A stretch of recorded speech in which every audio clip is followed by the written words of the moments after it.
Tumwebaze Godfrey nate kulikawe n'emboozi eyo naddala mu ttenderi eribadde eddungi bwe lityo kale eyo nga tuvuddeyo tugendagenda ku kitongole ekiddukanya ekibuga Kampala ekya KCCA abangi we basonga olunwe wekyabikira musajja mukulu amanyiddwa nga Hassan Mugumya ono nno kigambibwa nti yakakana okunjuya omutuuze amanyiddwa nga David Rutu atemera mu gy'obukulu 38 n'agikoona ng'akozesa abayaaye omusajja ono kati ayagala afuna obwenkanya naddala eri abatwala ekitongole kino ekya KCCA baveeyo bagambe ku musajja waabwe anti azaala abalalu yabamanya lumonda babe kyava abasiba ku muguwa. Omukozi mu kitongole ekya Kampala Capital City Authority KCCA ekiddukanya ekibuga Kampala akozesezza bubi ekifo kye nadda mu kutulugunya abantu ejjinja Kaloli Maganjo yaleese bimotoka wetiiye n'akoonako ekikomera ky'omusajja gwalinako ekiruyi olwamuka omusajja ono okumuperereza amwagale n'amugaana kwe kubesasuza. David Rutu ow'emyaka 38 ye yeemulugunya ku wa KCCA Hassan Mugumya ng'agamba nti bwe baamugaana yagifuulira ddala mpalana.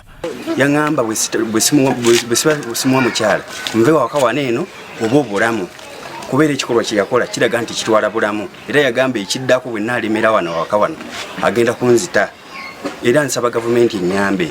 Rutu agamba nti agera taliiwo najja n'agavubuka agasasula shillings mutwalo ne bakola effujjo nga batuuka n'okubba ebintu mu nnyumba.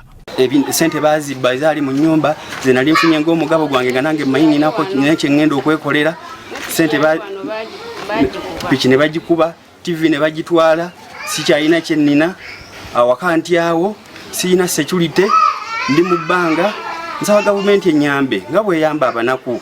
Kirabo Zaitun Mukalutu ategeezezza nga bwe yali mu nnyumba ne zireeta abasajja nga bakulembeddwa Mugumya ne bakoona ekikomera. Bajja n'amajambiya ne bakoona n'ensuuluulu n'emiggo ne bakoona ne nga bannayi muleke ekikomera kyange. Abasajja n'agamba bino bigwera mu kkooti nga muleke ekikomera. Omusajja mba mukwata bwenti omusajja nankiika omuggo wano ku mugongo. Piki yali awo piki webeera awo ne bagikuba gundi ne bagikuba bulooka tanka nekola ki negongobala.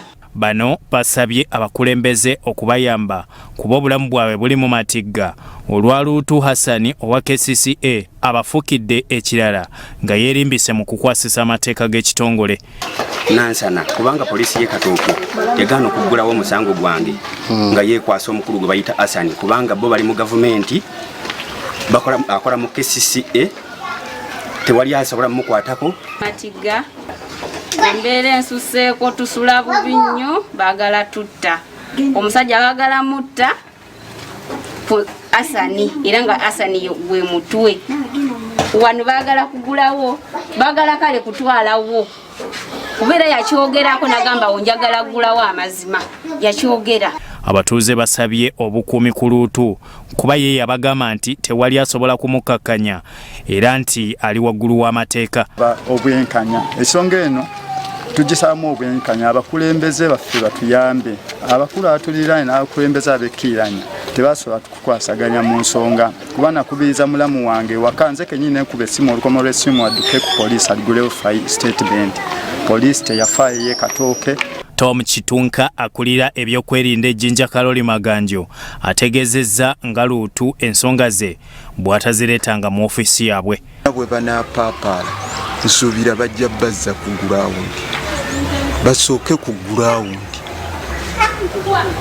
balyoke bongeze eki kuba ero si wano kyejja okusala bw'agamba nti simatidde abawaggulu nabo bajja kulaba ekituufu kye banaagira ki.